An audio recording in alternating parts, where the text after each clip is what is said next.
Lakewood and stuff. All right, so welcome to Semper Sometimes with Benny. I don't even know how to start this episode off. So welcome to the Suck, number one, Keith. I'm excited for this episode because I've been talking about it with you for like 6 months. Yeah. And I think it's good that it's come now because I'm 37 episodes into the recruiting segment, and I like the fact that you're someone that we can talk to who's been through the grind. So we'll introduce you, but I'm just excited. I think this is going to be a phenomenal episode to talk about a lot of things that need to get talked about. So enjoy. Keith, welcome. Thank you. So for everybody out there who does not know who Keith is, who is Keith?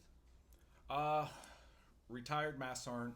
Actually, this is my year anniversary of being retired. January. So, 27 years. I enlisted in 1993 from New Jersey. I came on recruiting duty back in 2002. Not too long after September 11th. And spent about 13 months as a canvassing recruiter, and then almost 6 years as a staff SNCOIC. In that time frame is when I had the back then the whole 8412 community was kind of, I think everyone knows, like they talk about the mafia style. Yeah. And it was one of those, they took me out, they like wined and dined me, and I said, you know what? I was motor transport. I already spent 9 years in a fleet. I've been with division. I've been with the air wing. I've been with the ground side. I've been with base side. And it was like all my friends that I spoke to were kind of like, don't come back. And they were like, it sucks now. They're like, in a couple years you're gone. They're like, it's just horrible. Just stay where you're at. If you like it, you're having a good time. At the time, 8412s were getting like monster bonuses. I mean, upward in between, depending on where you at. I think at one point it was over $40,000. Wow. So, at the time, I was like, why not? So back in 2005 is when I was approved to be an 8412. Wow. So you were an 8412 for 16 years? Yeah. Oh my God. So before we even get into all of that, how was 20 years of recruiting duty on your family? Because people complain about 3 years of recruiting duty on their family. So I can only imagine how 20 years on the duty was on your wife and your kids, and because you have grown kids. Yes, I have. My daughter was born when I was on recruiting duty, and now she's a sophomore in high school. Wow. So, recruiting duty with the family, being an 8412 for that long was very. There's some very difficult times. Me and my wife were separated twice during that time frame. The first time wasn't that long. We worked things out. I think it was the time, I started my career here in Arras, New Jersey.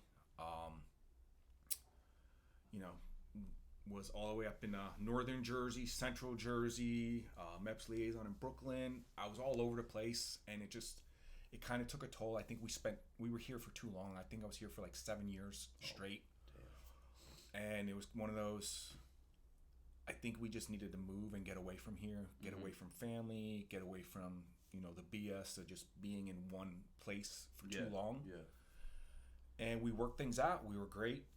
We went to RS Pittsburgh. Honestly, I mean, we both fell in love with that area. I mean, we actually still talk about possibly maybe going back there. Oh, wow.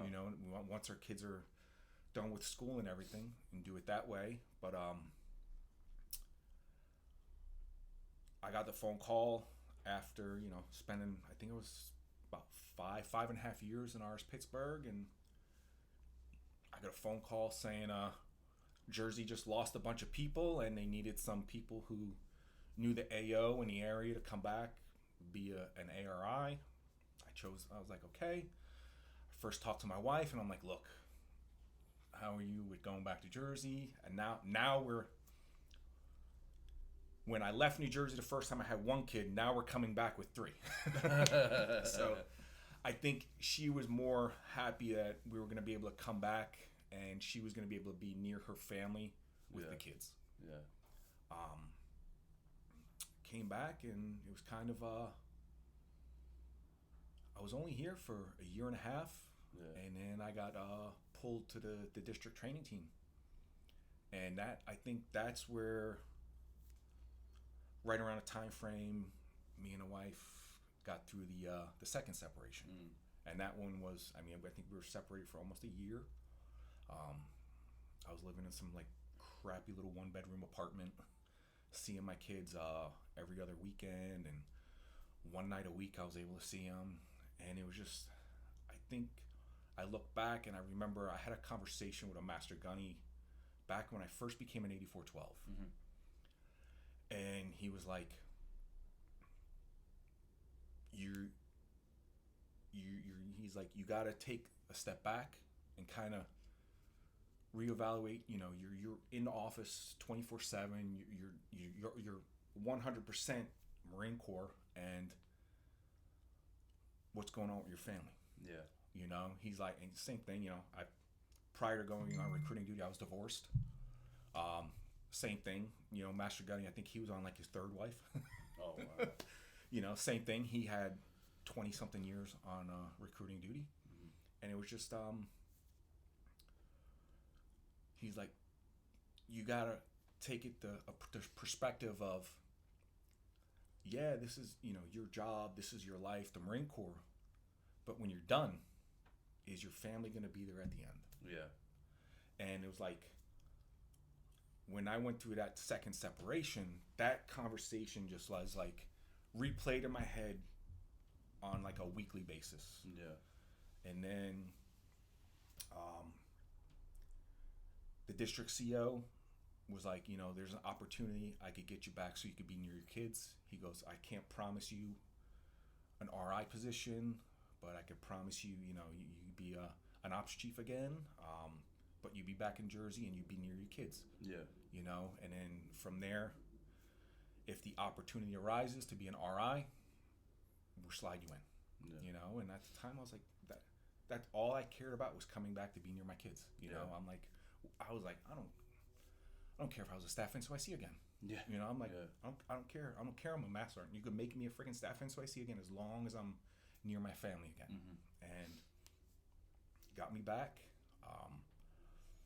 Me and the wife, you know, worked things out. A lot of counseling. Yeah. A lot of marriage counseling, personal counseling, and we worked it out. And honestly, since then, I mean, we both say till now, this is the best our marriage has ever been. That's awesome. So, you know, they say God works in mysterious ways, and, you know, he kind of does. Yeah. Well, that's something that I talked to the Sergeant Major Cab about on my last episode. Was he calls it synergy. And it's like what you were talking about. He's like, bro, at the end of the day, everybody has expectations. And if you give all you have to the Marine Corps, well, then you're letting your wife down and your family down on their side of it. So somebody at the end of the day is going to lose. Which one? And the thing is that which one do you want to lose? Do you want to lose your family? Do you want to lose the Marine Corps? So it's a lot of it is just being able to balance that. So what advice? So before we get into like the training and stuff like that, like what advice would you have for anybody who's going through that right now? Because being on recruiting duty, you know as well as I do that it's straining on the marriage. Oh yeah. And on the kids. So how do we as staff NCOICs, as recruiters, how do we balance that as best as we can?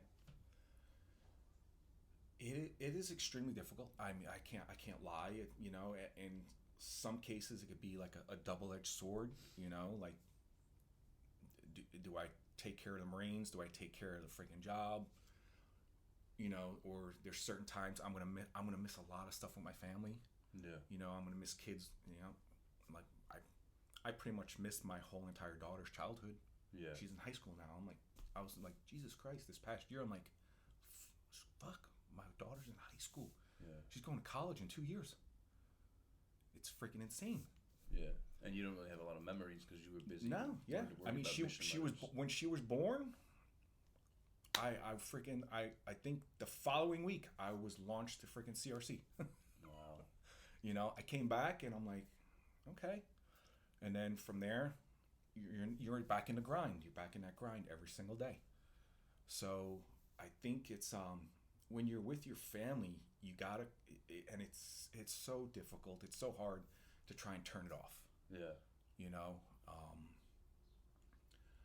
for years, I mean, I think until I retired, I never really like fully turned it off, because I mean, till the day I retired, I used to sleep with both cell phones. Yeah. You know, and my wife she freaking hated the cell phones. She hated them. Yeah. And I could I don't know how many times I got that phone call at midnight, 2 a.m, 4 a.m, whatever it was. Yeah. And when I would answer it, the complete silence on the other end, because they didn't think I was going to answer the phone. Yeah. And I'd be like, you know, Stas or Gunny, you just freaking called me. What's up? Yeah. I was like, if you're calling me at this time, there's a problem. Yeah. And that's why I'm going to answer. Yeah. And, you know, when it comes to the family, I think that's where, you know, a lot of stuff took its toll, you know, because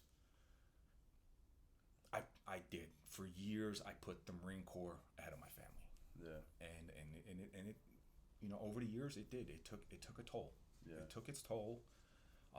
Like I said, the good thing now is we worked it out, but the best advice I could give you, to give anyone that's out there, is, I mean, when you're with your family, you gotta try and be fully committed to them. Yeah. Be present. Be present. You know, when you're tired and you have a day off for something, spend the time with them. Yeah. Do something together. If you have small kids, you know, it's still, you got to remember your spouse is at home with those kids all day. You got to try and make time, you know, once a month, to just take your spouse out and try and do something together, you know, and then in those other times, incorporate the family. Yeah. But you need that one-on-one time with your spouse. That's probably the most important thing, is that one-on-one time. What does it feel like? So you're the first person that I've had on the episode that's an RI, or that was an RI. What is and I feel like, and I understand, like in the Marine Corps, there's a reason for it, but what is on the shoulders of an RI? And I asked that question because the recruiter, the staff in COIC, like I'm on this page, you know, and everyone's like, oh, 8412's this, 8412's this, RIs. And everybody talks shit about the 12 community. They talk shit about the RI, right? But the reality of it is that, like, what's going on in the background that nobody sees? Because if you're getting calls at 2 a.m. and it's, you know, and we don't think that. We don't realize that you're getting those same calls. You know, people think like, oh, the RI's life is, you know, peachy and it's beautiful. So what is going on your shoulders throughout the month, throughout the missions, throughout all that time? I mean, if you're doing well, it's a pretty okay position to be in. It all depends on, honestly, the command group. You know, is your sergeant major involved? Is your CO? Does your CO listen? You know, if you're giving him advice, is he following that advice? Same thing with the OPSO. Same thing with the XO. You know, if you have solid ARIs, they make your life so much freaking easier and helpful, because they could go out and spend time with those freaking recruiters that are struggling. You know, instead, most of my time is dealt with the station that like completely imploded, but there's actually, you know, no real solution to freaking fix it, because you know, there's issues with the Marines. And like, that was the one thing I really realized when I was especially with the training team, when I got to see all the different RSs and I got to talk to everyone across MCRIC wide, what they're dealing with. And I'm just like, you know, there's sometimes I would pull the CO aside as an RI and I'd be like, the problems we have aren't that bad compared to what I'm hearing around MSgt. I'm like, we're actually in an okay place. Like, you need to calm down, you know. And I think that's one of the biggest problems is, especially when, you know, your command group members go to these conferences, and we always say it's the good idea fairies are sprinkling shit on them. And I used to know when one of those conferences came up, I would always be like, sir, please, like, I know they're going to say something, but take it. Please don't implement it without talking to me first. Yeah. And, we could try and find a happy medium. Because at the end of the day, you know, you're the RI. You are, you know, you're the gatekeeper of that recruiting freaking community for that RS. But at the end of the day, the commanding officer is the one that makes that final decision. Mm-hmm. So I could sit there all day and give him advice and do this, do that. At the end of the day, he's going to make that decision. And a lot of times they call other commanding officers, or they get guidance from the district or even higher up. Mm-hmm. And that's when those decisions are made. The other burdens is, you know, yeah, I'm an RI, but I'm also a senior enlisted Marine. Yeah. So I may come to your office and my whole intent was to spend time with you. But on the other hand, I have a Marine and another RS who just decided, I want to harm myself. So guess where my rest of my day is now? Yeah. On the phone, or actually going to a hospital and taking care of that Marine. Or, you know, Marines get hurt. They have issues with their families, and it's not all about recruiting duty. You know, it's the whole person concept. So I'm involved in recruiting, but when Marines have personal issues, guess what? I get drawn into that also. Yeah. You know, I got it. We have a sergeant major, but again, I'm also the RI, so I'm talking with the sergeant major every single day. So there's certain things where, all right, let's go take care of this. Mm-hmm. You know, we got to go visit a Marine at a freaking, you know, a psych eval, or at the hospital, or, you know, times where, you know, you get that phone call, hey, my Marine's wife, he got home from work and she was gone. Yeah. And it's like, okay, now I got to find out, how is that Marine's head? You know, do we need to put him on leave? Do we need, you know, what do we have to do that? And that's, I think, what a lot of Marines don't realize is, a lot of times we probably deal with more of that personal stuff than actual recruiting. Yeah. Like, I didn't when I first, like, the first 6 months I was an RI, I was like, I remember going to my first, like, RI conference, and I'm talking to all these other RIs, and I'm like, how much time do you spend on freaking recruiting? Yeah. Because I was like, I feel most of my day is spent on personal problems and issues with Marines and all around the freaking DRS. Yeah. It's, you know, it's kind of, again, it's double-edged sword. Yeah. You know, you have the institution you have to take care of, but you have to take care of the Marines. Yeah. Because the Marines are what makes the institution. Yeah. So because, like, my biggest thing, and I've done a lot of episodes on this, because I feel like, you know, now having you here and talking about that, these are things that I've never looked at or thought of. Like, these are things that, like, I've never thought of, or, you know, because I've never had this conversation.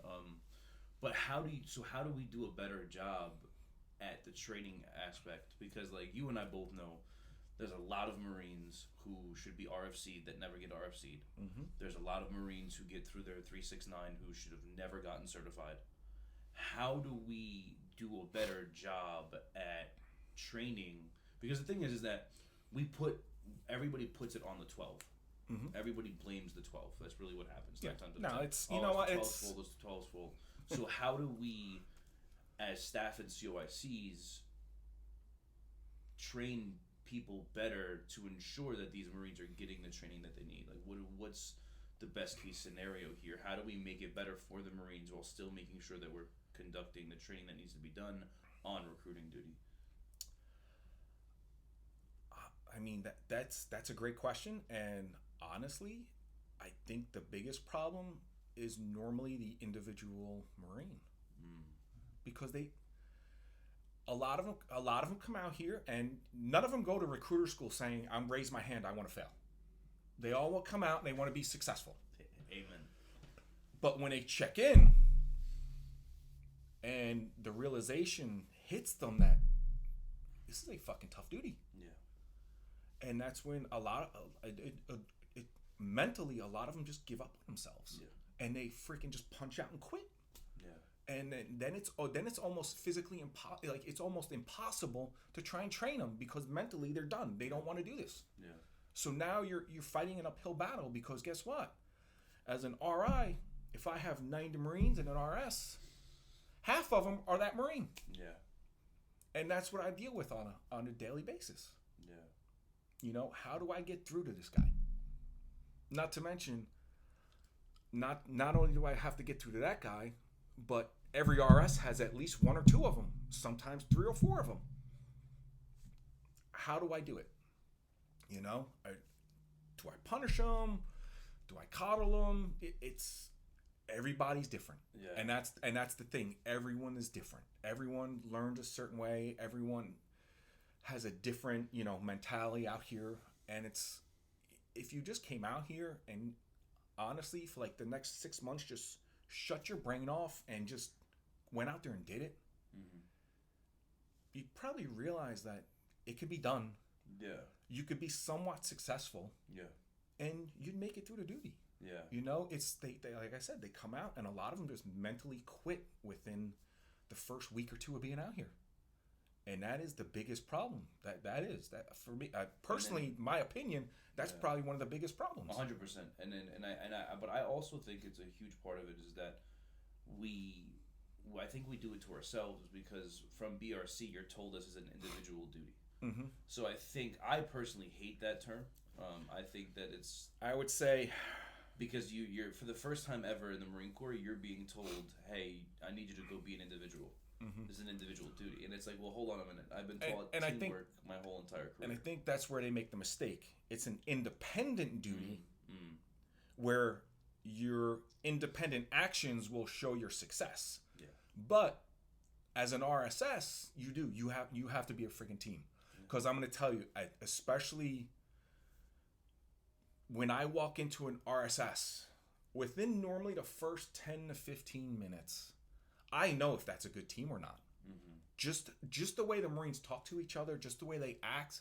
Like if I walk in and they're joking around with each other, they're having fun, they're busting each other's balls, 9 times out of 10 that's a good RSS. Yeah. When I walk in and everyone is completely silent and they don't talk to each other, that's when I'm like, oh, there's fucking problems in here. Like they hate each other. Yeah. Like you're never going to be able to become successful if you're like that. No. You have to work. You do. You have to work as a team. But it's not an individual, but it is independent. Yeah. You have to be able to do stuff on your own. Yeah. And I think that's the one thing they, individual could be misconstrued as independent. Yeah. It's an independent duty. You are out here independently. Yeah. But you do have a team, and you have to work well with that team. Yeah, and it's about unit cohesion, and all of a sudden on recruiting duty, it's not. Like people just forget that part of it, so one of the things I wanted to ask you, because you were just kind of talking about it, was the good idea fairy. So a lot of people have I've had a lot of people reach out to me, more than one, so it's not one specific RS, or I don't even know what RS, but somebody had the idea that they were going to blanket an entire RS and make them TC power hour from 8 a.m. to 9 a.m. What is your thought on that? Can you do that for so my thought when I heard this was, you cannot do that for an entire RS. Every AO is different. Every AO in every office is different. Every sector is different. So while it may work in sector A, it's not going to work in sector B. So while it may work in RSS such and such, it's not going to work in RSS such and such. So in my thought process, you cannot blanket a time hack for an entire RS. What are your thoughts on that? Yeah, that could be again, it's a double-edged sword. Like, I mean, let's face it. I mean, I'm not stupid. I know if I go in an RSS and everyone has good days and bad days, and I tell them you're all going to make fucking 300 phone calls today. I'm getting 300 phone calls. Yeah. But what kind of phone calls were they? So if I'm telling Marines, hey, from 8 a.m. to 9 a.m., you're giving me freaking phone calls, I'm going to get them. Yeah. But they are going to be the worst phone calls you've ever seen. Or they're just going to make phone calls and they're not going to talk to anybody. And especially at that time in the morning, it's like, who's ready at 8 a.m. to be on the phone, and then who's answering? Well, I was going to say that, and like, I know my daughter's in high school, and I know her bus comes at 6:48 in the morning. Yeah. So it's like, most college kids are on their way to school. Mm-hmm. So who exactly are we calling at 8 o'clock in the morning? Yeah. And this is one of those, I know I had this conversation with a lot of people before I retired, and it was like, the TC is a dying art. It is. I mean, with smartphones, and I mean, let's face it, depending on where you're at, like what type of area you recruit in, if you're in a poor area, yeah, the parents have burner phones. Yeah. They're like, they got the track phones. They go and they have a new number every 6 months. Yeah. And the kids can't afford a cell phone. And then the kids that afford cell phones, or if they don't know who's calling them, yeah, decline. Yeah. Block this number. So I think this is where that whole going to that social media platform is the key. That is the one thing that a lot of these Marines are young. They know about these cell phones. They know how to work them. You got to get creative. Yeah. You have to be creative. Think outside the box and try and, appeal to your market on that social media platform. Yeah. If you're posting once a week, that's exactly what you're gonna get. Yeah. But like the TC is, when I was a recruiter, hey, I knew what list I needed to call at what time of the day, and I made money. Yeah. Now, I don't know how many times we've sat in offices as an RI or ARI or even like CO, Sergeant Major, XO, and we get on our little conference call and be like, they've been sitting here, they've made freaking almost 40 phone calls with no contacts. Yeah. It's like, they need to go out. They need to be in a school, be at a community college. They need to be somewhere where they're gonna get some bang for their buck.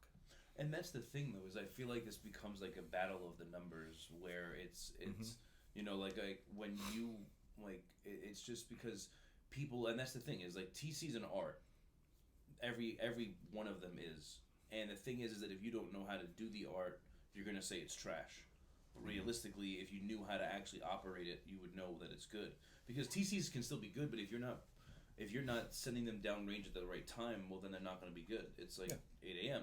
But the thing is that like that's the part where like TCs in my mind should no longer be a cold activity. Mm-hmm. TCs should be a follow-up activity. They should be there's nothing wrong to do with like a TC power hour as an office, but like that should be it. Like it shouldn't be like an all-day thing, or like, because like my thing is that like you have people like that are on numbers of like 3,000 TCs for the month, and it's like, what the fuck is that going to do for anybody? And then then you have RIs out there who are like, you will make your numbers 100% of the time. Mm-hmm. Okay, but now we're going off of a quantity and we're not going off of a result, and again it's a double-edged sword, because that's a lot of what's happening is now all of a sudden RS New Jersey's making their numbers, but they don't have the result to show for it. And this is where I used to battle all the time, where, and I get it, there are certain, you're expected to make numbers, but I think, my opinion and what I always found, the people who are successful, contacts. Yeah. Okay? If you make hypothetically, you make 300 phone calls a day, but you only talk to 2 people. Yeah. I think back, I think it was contact to appointment was hovering around a 4 to 1. So if I only talk to 2 people a day, so what? I'm making an appointment once every 3 days. You have to talk to people. Yeah. That's what this whole job is about. Yeah. Talking to people. Well, and that's the thing is that you have people. Like one of the guys I was talking to the other day, he was like, "Bro, I wrote 19 contracts in 6 months," and he was like, "And I only made 300 TCs." But now all of a sudden, my commanding officer is saying, "Hey, you need to go make TCs for 90 days," and now his numbers are dropping, and he's not doing it. And that's what it is. Is like if the Marine is making the result, which is contracting and shipping. If he's effective, then making results, then why do we care? Like, you know what I mean? Because then you have this guy he's figured it out. He's figured out the art. He knows where to go get his contracts. He knows where to go get his guys. You know, like Spears. I would say, hey man, I need this. Spears would go and find it. But then someone in the background would be like, oh well, he didn't make 500 TCs this week. Why the fuck do we care? The biggest thing, and this is what always came up. What if that bucket dries out? What do they have? And that's exactly where the RI shop goes to, the command group goes to, and it's kind of like, I got it. We're being effective. We're killing it. But what happens if that bucket dries out? What do we have now? Because we haven't, supposedly we haven't talked to enough people. But again, are we making contacts daily? Are we talking to 7-8 people a day? Are we making those pack cards so we're generating a working file? So guess what? If my bucket does dry, I still have stuff in my friggin' working file that I could contact. And I want to say my opinion would be that's probably what's not going on. They're not. I don't know how many SRIs I've done to where we would break down contacts per day, per Marine in the RSS. And I want to say the highest I think I've ever seen was maybe like a 4.3, 4.4 a day. As a whole office? As a whole. No. As a single Marine. Oh, okay. A single Marine in the RSS. I thought you were saying as a whole office. I want to say, on average, I would want to say, I think it was like around 3 contacts a day per Marine, in between 2 and 3 a day. Yeah. That's where that's when we would be like, you're telling the Marine to make TCs to get AC contacts, but are they? Yeah. Are they really? Is the juice worth the squeeze?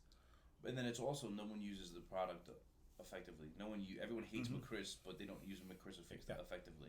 Because the reality of it is that like I know when I was a recruiter and when I was a staff in COIC, I know for a fact I was getting all these contacts, but I wasn't putting them in the system. Where I had all these pack cards that were sitting in the glove box of my car that never made it into McChris, and then I didn't have an effective working file because of that. Yeah, and that's a lot of it. I think the biggest thing too is it's like McChris is just it is if it worked properly 90-something% of the time, it could be the greatest thing in the world. Yeah. And that was always my favorite thing when I go to an office and they'd be like, oh, McChris sucks, it's not working, and it would pop right on my computer. And I'd be like, it like clockwork. It always freaking happened. And now you're like, fuck, the RI turns his computer on, and all of a sudden, and they're like, oh, that's because you got super access to everything. And I'm like, no. But then I've also seen it to where Marines complained about McChris while the CG was in an RSS. And McChris went down when the CG was trying to freaking walk him through, like have the Marine walk him through McChris. It's kind of like, if the system was working properly, like I said, 90-something% of the time, it would be great. I've been retired for the last year, so I don't know how the system works now. Yeah. But that was a kind of a major, like I said, when you're going 100 miles an hour all day long, you're gonna tend to friggin' miss putting stuff in that system. Yeah. It's human factor. It's human nature. I'm busy. I'm going. I may have dropped something, I may have forgot something somewhere, or I might have just put something in another folder that I didn't know of, and now it's missing. Now it's gone. Now it does not get into the system. So here's a question for you, and this is something that I've wondered forever, because so when you became the RI, I remember sitting in the room, sitting with you when this happened, and the previous predecessor of a commanding officer, and then the new incoming one, Major Fallon, you'd said that you were going to do everything in your capability for him to know how to operate McChris. Yes. You said, he's gonna know every single thing there is to know about McChris. Mm-hmm. Now, the question that I have for you is, what is the CO's role in the whole recruiting spectrum? And I asked that question because, to me, it was bothersome when I had a commanding officer in the office making TCs with Marines. Because Marines, 9 times out of 10, would be like, why is he here doing this? And it's the same thing of, like, if you look back at, the Fleet Marine Corps, is your commanding officer out there helping you police call? And Marines, if they are doing that, it's like, why is he doing this? What's the point of this? So my question is, why is a commanding officer making phone calls? And is that his position? Should he be doing that? Should he not be doing that? Is it preference? All commanding officers are different. Every single one of them. And, I mean, I can't imagine how many, I'm trying to think of how many I've went through, and all of them were kind of the same way. All of them wanted to know and do everything a Marine did. Mm-hmm. Like, I remember when back when I was an ops chief, and I sat there with my brand new commanding officer, and we were making TCs and ops, and we were freaking just giving them training on, say this, say that, no, don't go there, and it's just they want to show the Marines that they know what they're talking about. Mm-hmm. I mean, that is one of the biggest things. They want to know that, like, okay, I'm not the commanding officer, but I want you to respect the fact that I know what I'm doing out here. Mm-hmm. I'm not just out here clueless, and I don't know what you go through. Mm-hmm. I had a CO right before I left New Jersey to go to Pittsburgh, who put every officer on the street for 30 days to work with an RSS.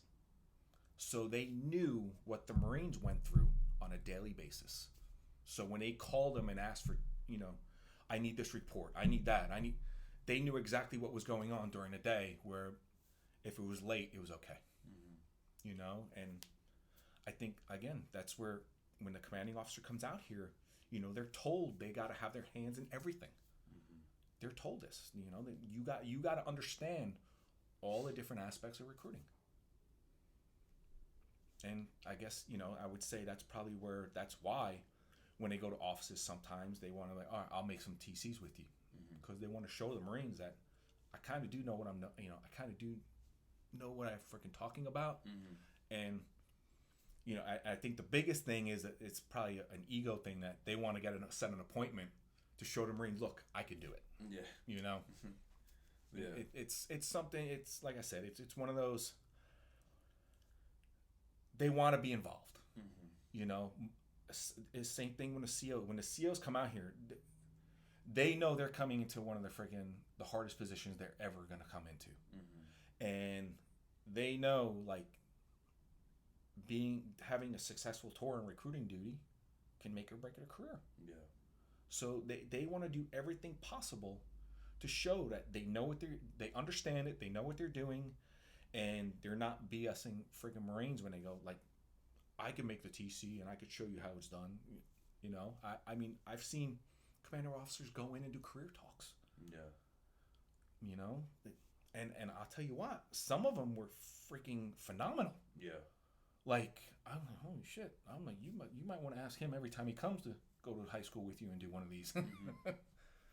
It is what it is, though. I mean, again, they're a commanding officer, and they're whatever they say, it's gonna happen. Mm-hmm. So, it's just like anywhere else in the Marine Corps. Commanding officer wants something, it's gonna happen. Yeah, and I think that was good though, because like you made sure that he knew exactly how to operate the system. Like when he came in an office, he knew what he was talking about.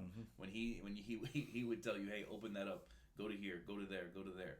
And it made you feel like you had two RIs in an office, or if the RI wasn't there, and I think that's a good thing. But so my question is like, is there really a role for every command member, or does every command member kind of just like mix in? I think that because like I remember like Captain Wexler, like, every command group member is a program manager of something, but to have a truly effective command group, everyone needs to have knowledge of each and other's sections. You know, like if I'm the OPSO and I'm visiting, you know, I should be talking to you about your pool. You know, what how does your 120-day ship view look? Yeah. You know, or is all these kids good to ship? Yeah. You know, Sergeant Major comes in and, you know, you might have been pegged on that CGAT matrix for your PPCs, but because the OPSO is so busy he can't get to your RSS, Sergeant Major should be able to talk to you about your EPPC program. You know, it should be a full service command group. You have a full service command group where everyone kind of understands what each program manager should be doing and what they should be following up in when they go to RSSs. You wouldn't realize how smooth the visits go. You know, it's when they come in and they're kind of all over the place, where you're like, you know, now he's poking or he's sticking somewhere where I really don't want him to be. Yeah. But the biggest thing is the whole command group needs to be like functioning on one brain. You know, that is the best advice or knowledge I could give anyone. And like I said, I've seen what a toxic command group, like sitting in a meeting watching a gunny at the time telling the CO he acts like a freaking Lance Corporal. And I'm just sitting there like, did he just fucking say that? Like, and the Sergeant Major sitting there not saying a fucking word. The RI was sitting there not saying a word. And I'm just like in this freaking, you know, in the back watching this meeting go down. And I'm like, if I was the RI, I would have knocked him out. Yeah. For talking to the CO like that. You know, I got it. The CO might not exactly know what he's fucking doing, but he is the commanding officer. Yeah. There is, you know, you're in a meeting. There should be some kind of respect or freaking something going on in there. You know, that's something you take into a closed door. When I'm an outsider coming in and that's how you're holding your meeting, I'm like, holy shit, there are fucking problems here. Yeah. You know, and I think that's a lot of times that's where it comes down to. You know, you gotta. The command group has to be like an RSS. You know, you have to have that bond with all those Marines, because if it's just each individual command group member is on their own and they only care about their own little program and their own little entity, you lost. Yeah. You lost your command group right there.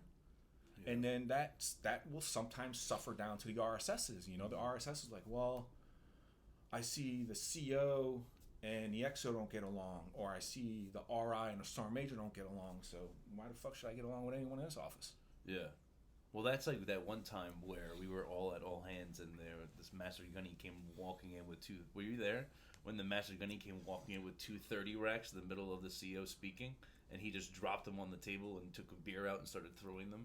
Oh, I was not there for that. Holy shit. Okay.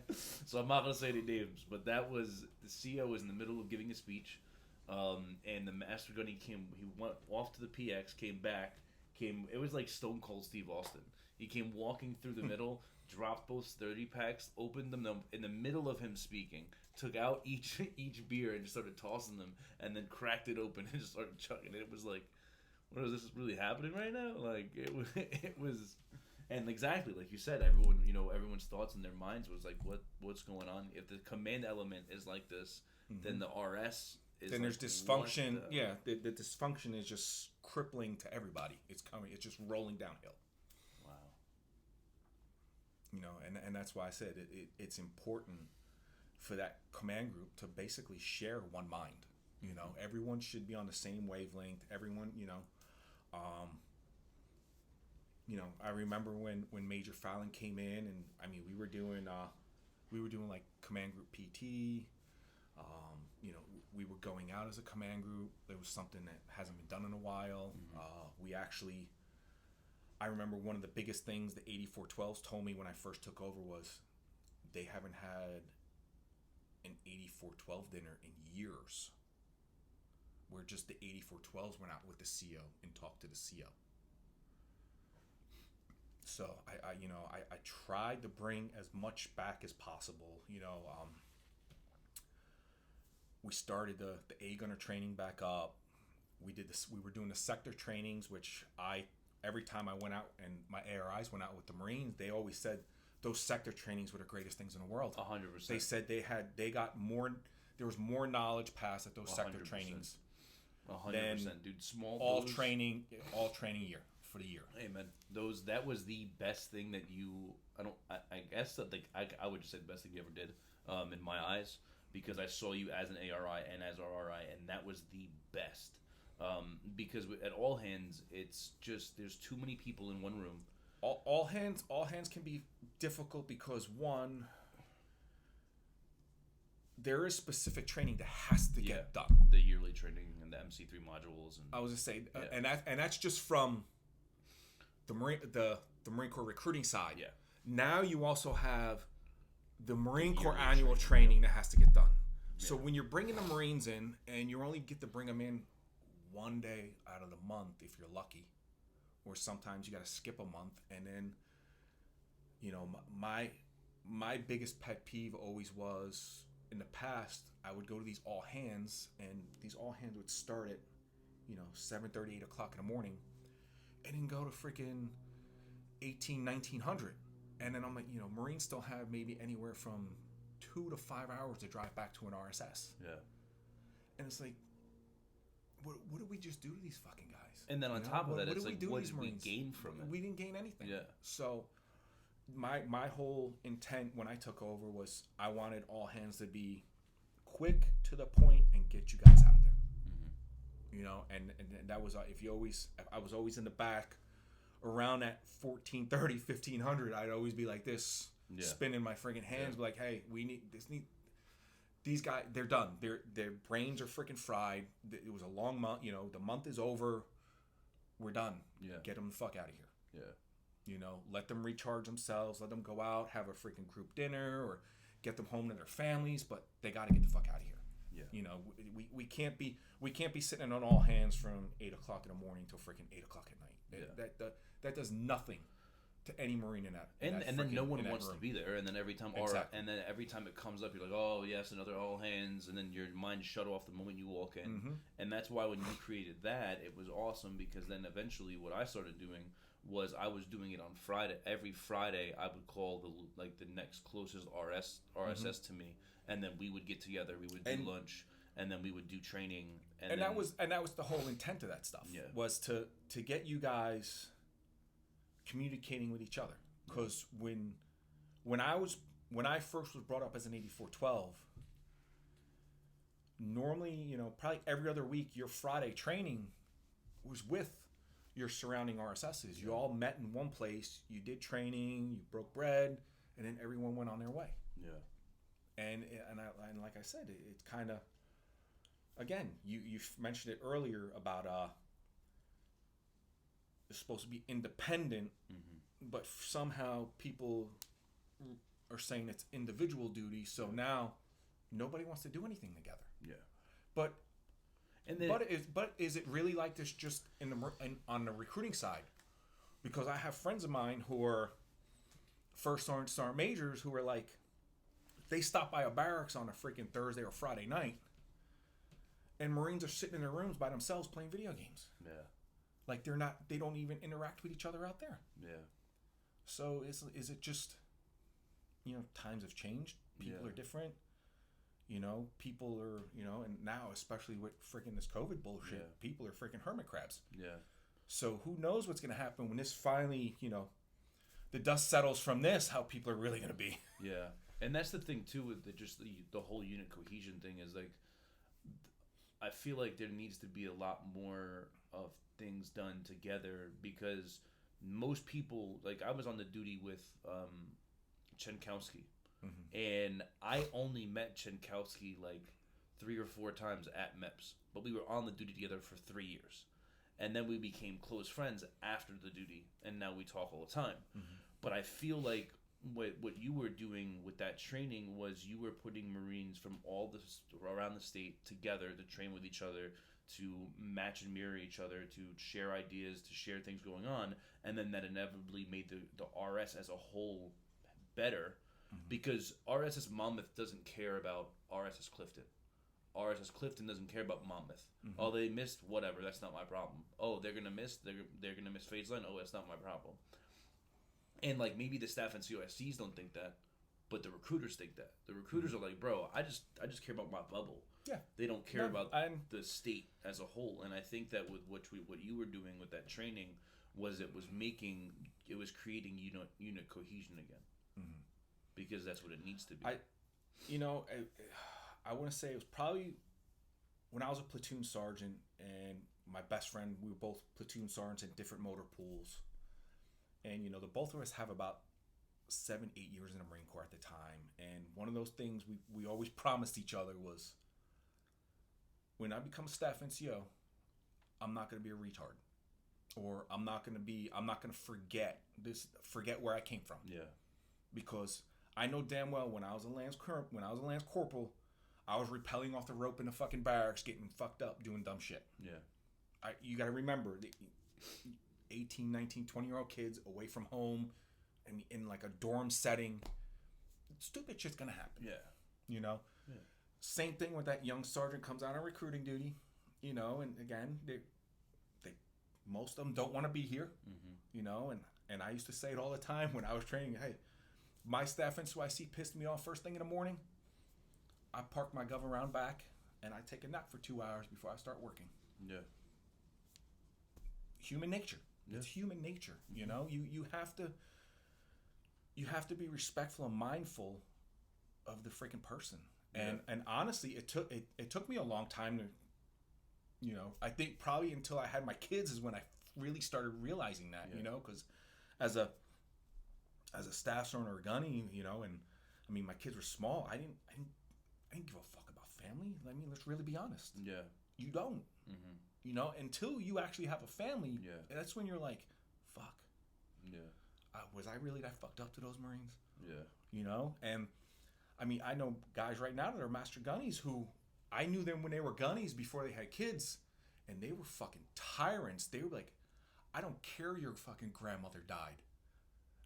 Grandmother's, what was this? They said this during a conference call.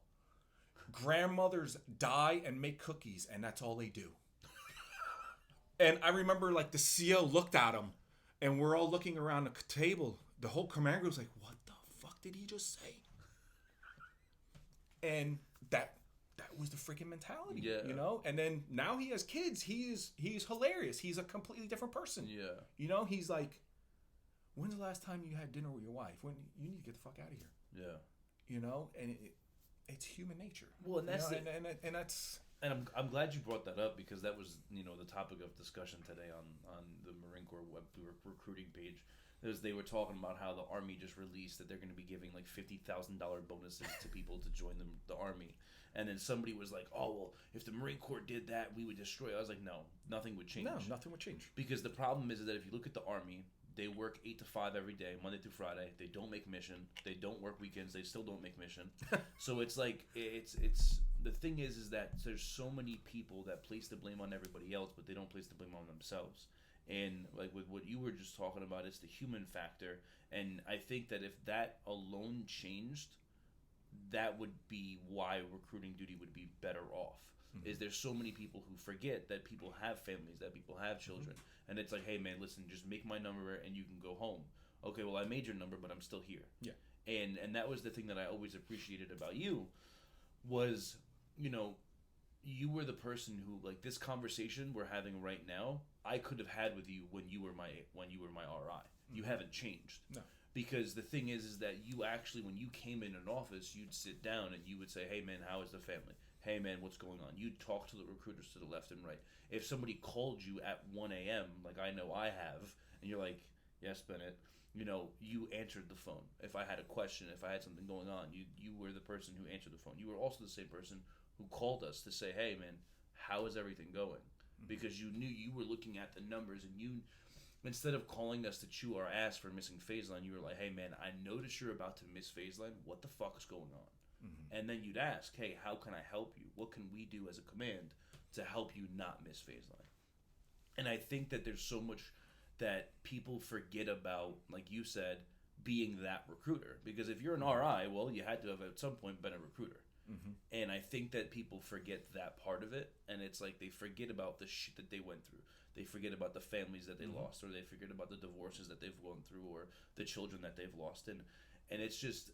So my question to you is, like, what advice do you have to really try to make mission, but remember the family, remember the Marines? Like, how do you, like, what's the best way to have that synergy? Like, as an RI, how do you, you know, go into an office, have a hammer, but also be able to be like, hey, man, what's going on? Like, how do you... Again, that's something that took me time to you know, to come in and be, you know, caring, compassionate, and then 30 minutes later I fucking drop a hammer on you. Yeah. You know, when I was a staff NCOIC, I was that you can't fuck with my Marines. If they fuck up, it's my fault. So I took the punishment for everything, and over time it probably hurt me in some ways, but you know what?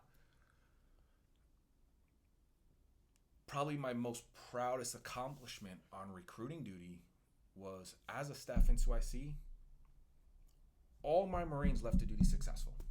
And it was on their terms, not the Marine Corps terms. Yeah. They either left because they wanted to, because a lot of them went and got very good careers out of the Marine Corps. And it was because of the Marine Corps they had those careers. Yeah. And then others went on, and majority of them are, sad to say, they're retired now. Yeah, wow. Or I have a Marine who's a district sergeant major now that used to work for me. Wow. You know, so all those Marines left on their own terms, or they went on their own terms. None of them ever got in trouble underneath me, and none of them ever quit. The guys who wanted to quit, I can remember sitting in RSS Hackensack till 3 o'clock in the morning with Sergeant Ski, and he's been bawling since freaking 6 o'clock that evening. And there it is, 3 o'clock in the morning. I don't know how many times my wife has called me, and I'm like, I need to get this guy's head right, or I'm going to lose him. You know, I'm either going to lose him because he might want to do something stupid, or I'm going to lose him and he's going to screw his freaking career up. Yeah. You know, and in time, we got him. He did. And honestly, the dude is phenomenal right now. You know, he finished recruiting duty, got out of the Marine Corps, and he makes a very good living doing what he did in the Marine Corps, working on aircrafts. You know, so it is what it is. You got to be compassionate with people, but you also got to be, you know, you have to be professional, and you got to know when to have those friendships. You know, is it a mentorship problem, a friendship? You know, where's the disconnect with you and those Marines? Again, you know, there's times where I would just call somebody and it wouldn't even be a conversation. It would be like, you shut the fuck up and you're going to listen to what I say. Yeah. And then we're done. Yeah. And then I hang up. 30 minutes later, I call them back and we have a different conversation. Yeah. You know, but there's different times for those different types of conversations. And I think you have to have to figure out and realize who you're dealing with and when those conversations need to take place. Got you. You know, and again, it's different for every single individual. It is. Everyone's different. Everyone, everyone takes criticism a different way. Everyone takes an ass chewing a different way.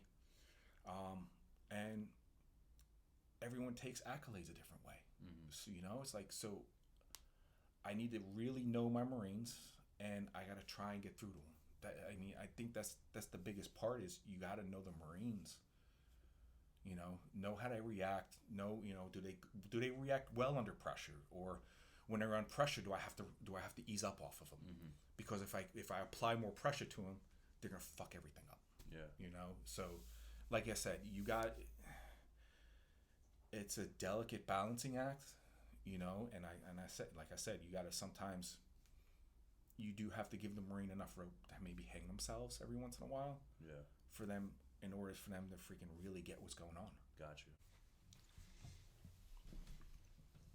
So how do we create better staff NCOICs? This is one that it's probably gonna hurt a lot of people's feelings, and it is what it is. But I think just because you have rank doesn't mean you should fall into that staff NCOIC position. And I know that's the ongoing debate for I don't know how many years now out here. Like, the sergeant can't be in charge of a staff sergeant. The staff sergeant can't be in charge of a gunny. But realistically, how much knowledge do they really have? I saw it before I left. The first time I was here in RS Jersey, before I went to RS Pittsburgh, we had a sergeant who was he was passed over for a meritorious staff sergeant because he had a in-grade disrespect to a commissioned officer before he came on recruiting duty. His whole intent to come on recruiting duty was for him to get that overlooked and get promoted to staff sergeant so he could move on. Recruiter of the year 2 years in a row. They made him the staff NCOIC. The dude killed it. Won station of the year with 4 staff sergeants. He was a sergeant the whole time. Yeah. But he was mature. He had the knowledge. I mean, the dude had something to strive for. He wanted to be a staff sergeant. He wanted to stay in the Marine Corps. Yeah. But because of that one little, mislap of judgment at some field op with his CO, it ruined his whole freaking career. Yeah. So. Well, and that's putting like I said, a sergeant has something to strive for too. Yeah. They want to be a staff sergeant. Yeah. And it's the same thing too for a staff sergeant in a difficult MOS to get promoted to gunny. I mean, it's the same thing. They have something to strive for. For some that are in some of these MOSs where I just got to be in the MOS. I'll make it to gunny, no problem. Yeah. It's one of those. Is the juice worth the squeeze when it comes to? I got this gunny coming out, and I know, yes, he's a great leader. He's got all that, all the qualities that I'm looking for in a staff NCOIC. But the one thing he lacks is the knowledge, and that's where. For me, that's the biggest part, because I get it. Like for instance, Gunny Mabry. Gunny Mabry, phenomenal leader, phenomenal gunnery sergeant, phenomenal staff NCOIC. In that case, I don't know how long he was a canvassing recruiter, but I want to say I think he had about in between. He didn't fully get out of his 9-month eval, but he was close to it. Exactly. So he had some knowledge as a recruiter. Exactly. But then you have some people who they come out here immediately. You put them on as a staff NCOIC, and it's like, as a recruiter, I respect the rank of gunnery sergeant or staff sergeant, but you don't know anything about what you're doing. So how are you going to properly train me through my 369 to ensure that I get what I need to become successful? And back to what you were talking about with the sergeant, look at Sergeant Jackman. The dude just got meritoriously promoted to staff sergeant, and they put him out there as a sergeant. And the biggest thing that happened years ago was there was a sergeant major in RS New Jersey who, when he first got to Jersey, his first thing he said was, "I will not allow sergeants to be staff NCOICs, even A gunners." And it was like, to me, why does the rank matter? Because if you have the ability to lead Marines, you have the ability to lead Marines. Because the best answer for that one is because anywhere else in the Marine Corps, it wouldn't happen. Yeah. And honestly, that's where I don't know how many years this goes back, but we had I don't remember exactly who it was, but there was a district CO who basically said, "You will not put a sergeant in front of us, in charge of a staff sergeant, or a staff sergeant in charge of a gunny. Whoever the senior man is will be, or whoever has that senior rank will be in charge." Yeah. And I think that's where it got lost in translation, where, when he left, it kind of just got carried on. Or then again, you have some sergeant majors who are like, "No, that's bullshit. Yeah. It's going to stay this way. And that's the way it's going to, this is the Marine Corps way. Yeah. Whoever has the rank is in charge, and that's how it's going to be." But I feel like on recruiting duty, it shouldn't be that way. Like, I get that we're in the Marine Corps, but like, there's people in RSs that I talk to on a constant basis that are like, "Dude, my staff at COIC's APR was a 0.8. Yeah. Like, my staff in COIC was miserably failing as a recruiter, and they made him into a staff in COIC. And now it's like, well, we wonder why these RSs aren't capable of making mission, because the person who's in charge of the office shouldn't be in charge. Yeah, and I think, and again, my opinion, you also got to go and look at the drill field though now too. The drill field does it every once in a while. They'll put a sergeant, senior sergeant that's been, he's on his third or fourth cycle, will be a senior drill instructor in charge of freaking 2 staff sergeants. Yep. You got to have that same mentality out here. You gotta. If the Marine has the experience, he has the knowledge, and I think the biggest part is he mature enough to do it exactly, to where he's not being disrespectful to the freaking staff sergeant or the gunny, and it's the same thing for that staff sergeant. He's not being disrespectful to the gunny. Yeah. You got to have that maturity level, and I think that's sometimes where, again, we're Marines, we're human. We make mistakes, and that's like, and you're right, because that happened to me when I was the A gunner for Gunny-A-Rama. I was the A gunner in charge of. Oh crap! I was the A gunner. Oh gosh, why? Crap!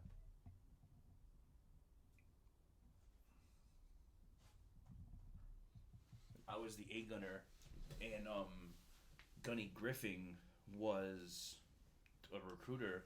I remember one day, like, I just kind of like went off, and Gunny Griffin was like, "Hey motherfucker, you're talking to a gunny." And at that moment, I was like, "Yeah, you're right. My apologies."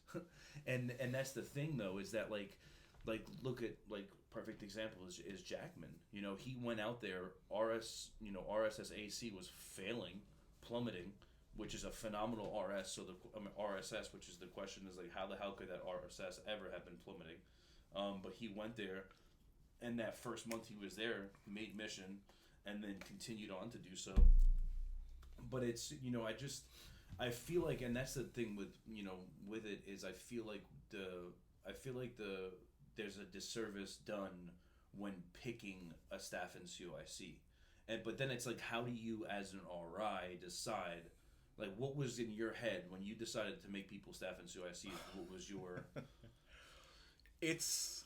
Like, do you have a checklist? It was a I'm telling you, I'll never forget the first time, and I'm sitting in the conference room. It was myself, the sergeant major, the XO, and what we did was we gave, we tried to do at least 2 to 3 different courses of action for each move that had to be made, because again, the commanding officer is going to make the ultimate decision.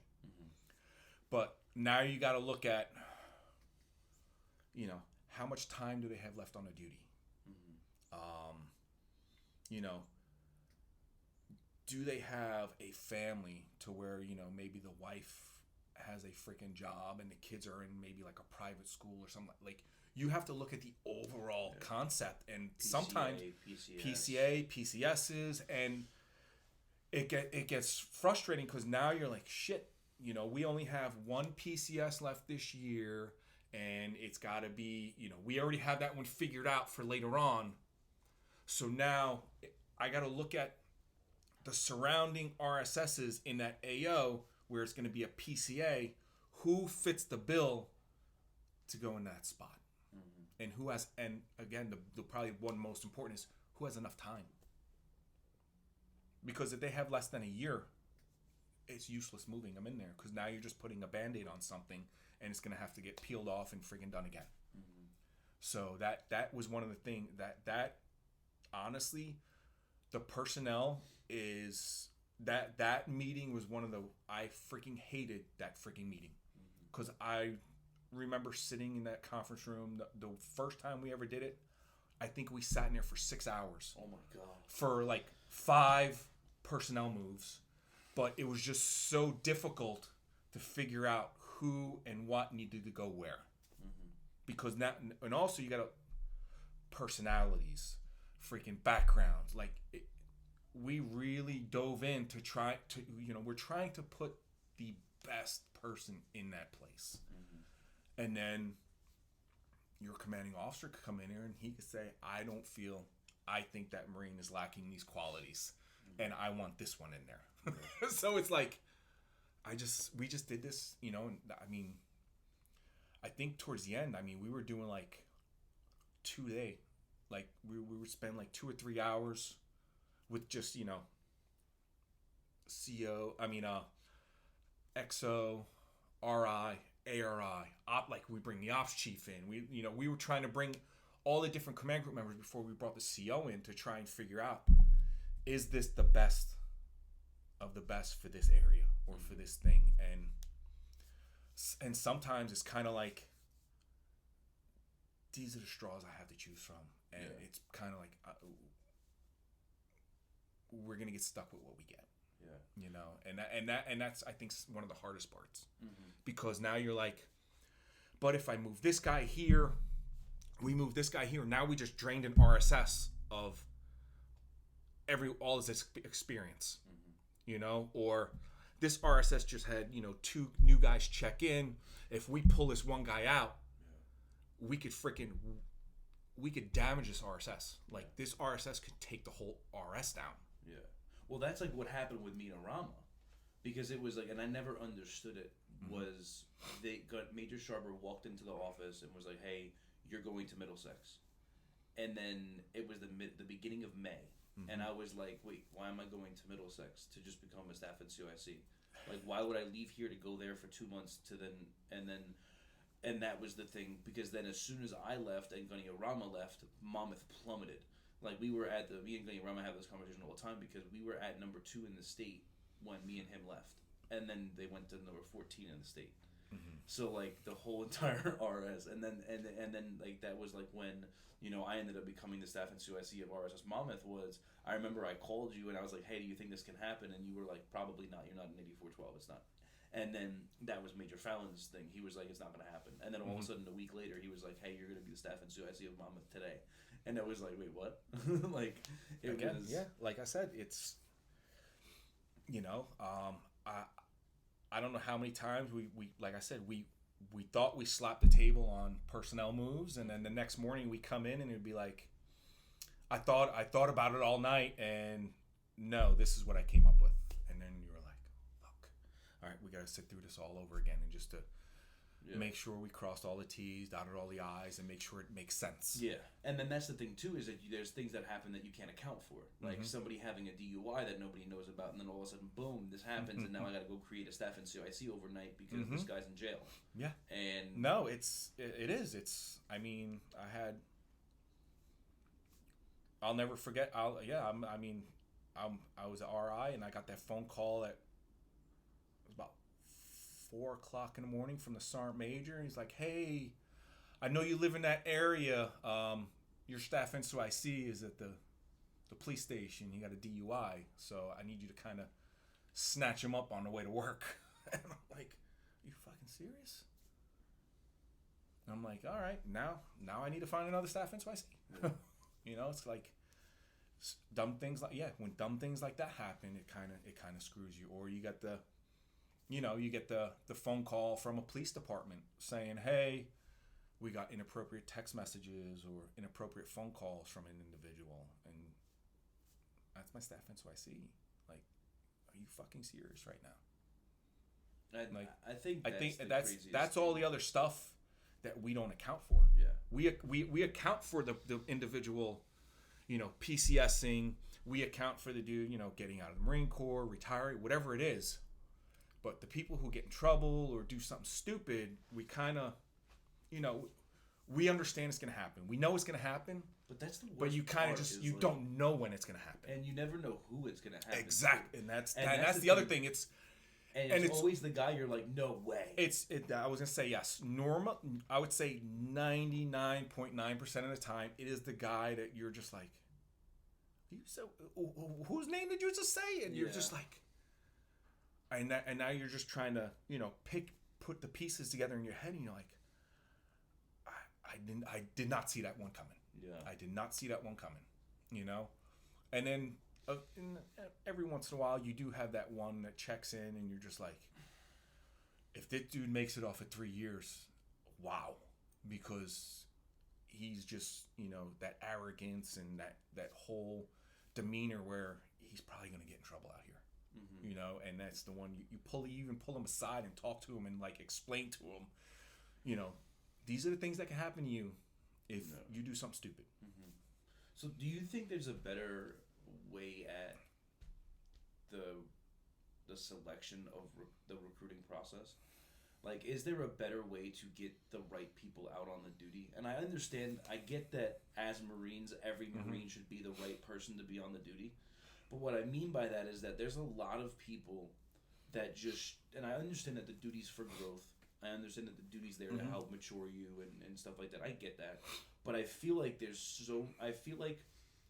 there needs to be more of, like, the Marines leadership should be able to say, hey, I don't think this Marine should go out on this billet.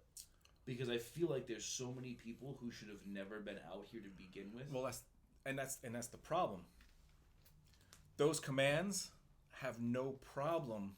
Like, when we get the packages from BRC, and you look at the first sergeant or sergeant major or the CO or that captain's write-up of the Marine, like, and they're like 1 or 2 word freaking descriptions of them, that's when you're kind of like, for real, like, you kind of don't know what you're really getting, and then the ones, and then there's some, I mean, they'll write a whole paragraph like, this kid is the greatest thing since sliced bread.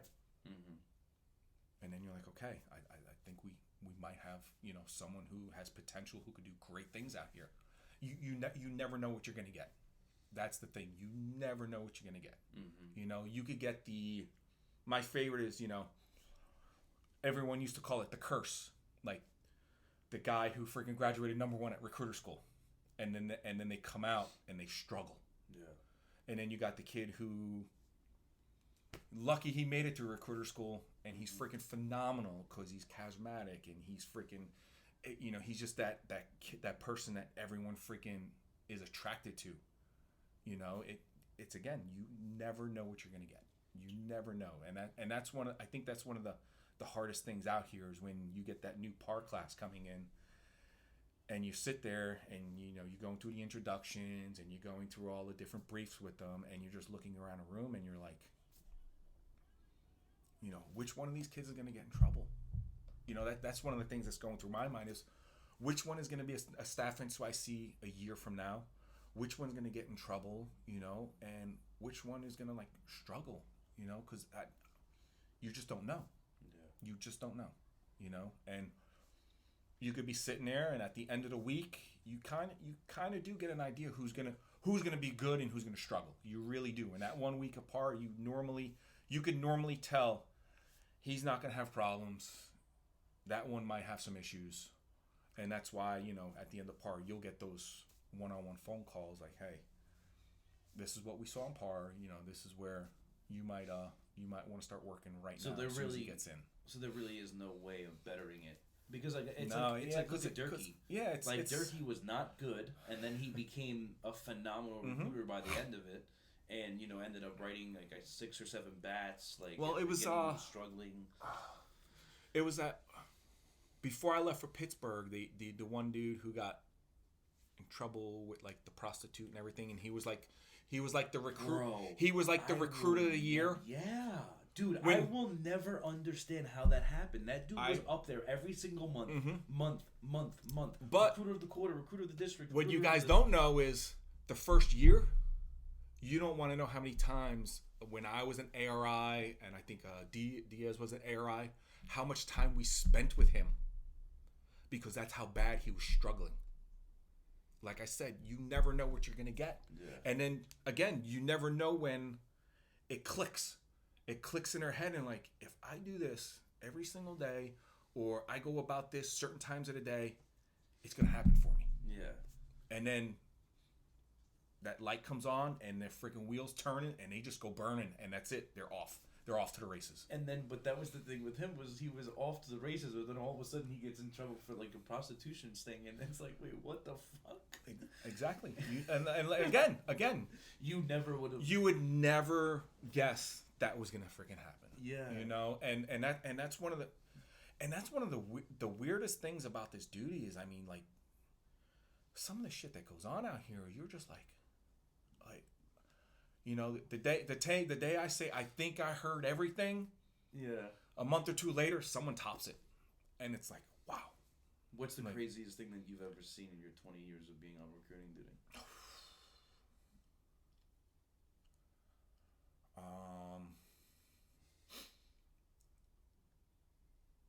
I would probably say when I was out in RS Pittsburgh, there was some stuff out there. I mean, like, I remember checking in, and they had a Marine who was doing a raffle to where and a lot of their RSSs they were in like strip malls at the time, and this one was in a mall, and this guy was like going around the mall selling raffle tickets for, like, I think it was like a PlayStation or an Xbox. Okay. But this shit went on for almost a year, and he was doing it like every 2 or 3 months, like quarterly or something. But his girlfriend or someone he knew always won. And I guess they were doing some kind of a pulley event, and I guess one of the pulleys mentioned to like the Sergeant Major or the XO about some raffle that goes on in the RSS. So they ask questions, investigation opens up, and it was great. I think like one of the things was like, one of the Marines was like, yeah, it's crazy how Gunny like always wins this shit every freaking time, and like the XO like just went bing, and that was it. The Marine they kicked the guy out of the Marine Corps. Oh my god. So he was just creating a raffle and taking all the money and winning every time. Exactly. Shit. I mean, we even had the again, like I said, I go back and I think about the last 18, 19 years, and it's just, there's so much stuff, and you're just like, wow, CO, freaking inappropriate relation, freaking destroying an office, like a lot of craziness. Freaking, I think I came in at the end of an investigation where a Marine thought it would be funny to give the lesbian guidance counselor a purple dildo as a gift, as a gag gift. What? Yes. Again, that Marine was freaking taken off the streets very quickly. What? Why? Like, and that's the craziest thing, and that's something I always say about on these episodes is like, the thing that it always leads me to ask is, what were you doing in the Fleet Marine Corps? Like, if you got caught up doing some stuff here, inappropriate relationships, what were you doing in the Fleet Marine Corps when you weren't, out here independently? Like, what the hell? because it's like it's just nuts, like the stuff that happens, like out here. Yeah, no, like I said, Like how people just throw away their entire career Mhm. over something, or like, you know, it's it's like I said in the beginning, man. You gotta come out here with an open mind. Get the first 6 to 9 months, you really do gotta just like you gotta kind of put blinders on and just you gotta bust your ass. Mm-hmm. You gotta come out here and work. You gotta put the work in. Mm-hmm. You put the work in. You try. If you need the help, ask for it. Because I mean, hey, if you ask for help, I would hope to say you're gonna get it. yeah.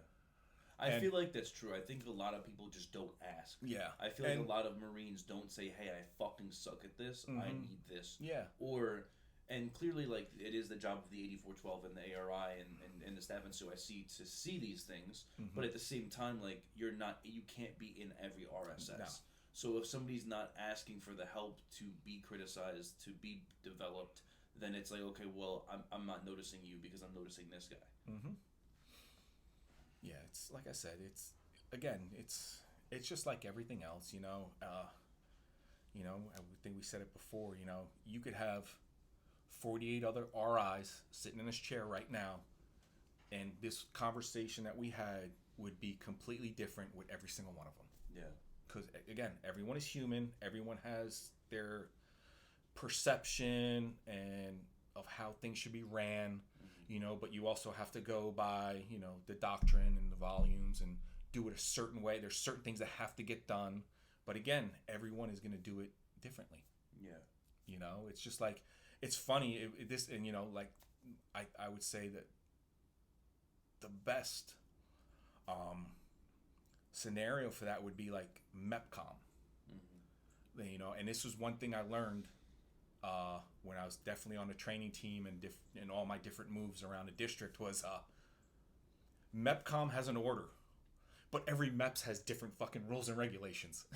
It's like you're ran by one fucking entity. Like you should all be doing it exactly the same way, but every one of them makes up their own freaking rules. Yeah.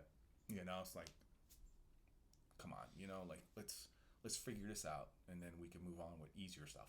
One thing I also know is like when I talk to you and when I have conversations with you is like a lot of other people, when you sit down with them, especially 8412s or the RI, you feel like you're gonna get MC3, MC4'd.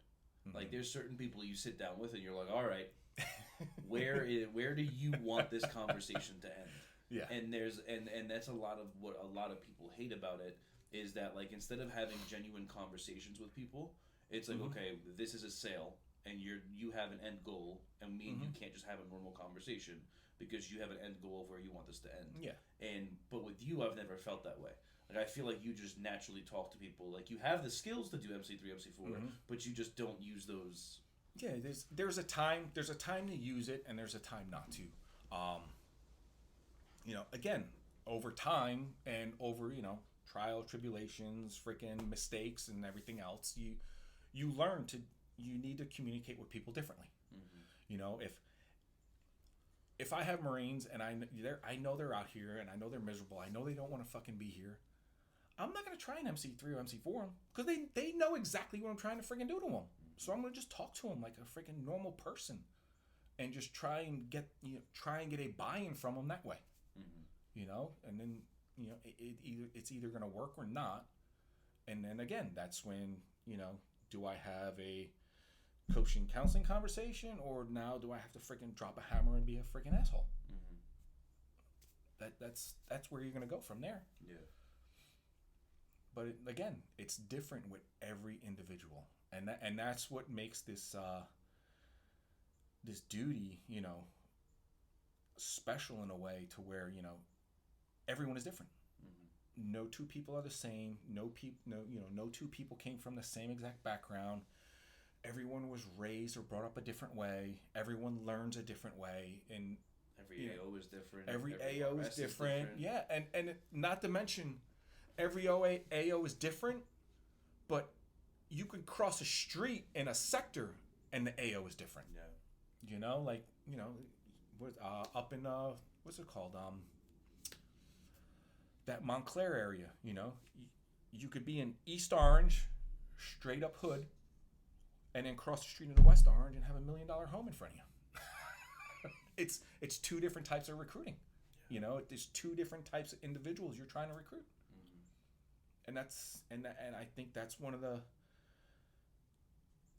reasons why like I stayed out here and I enjoy doing it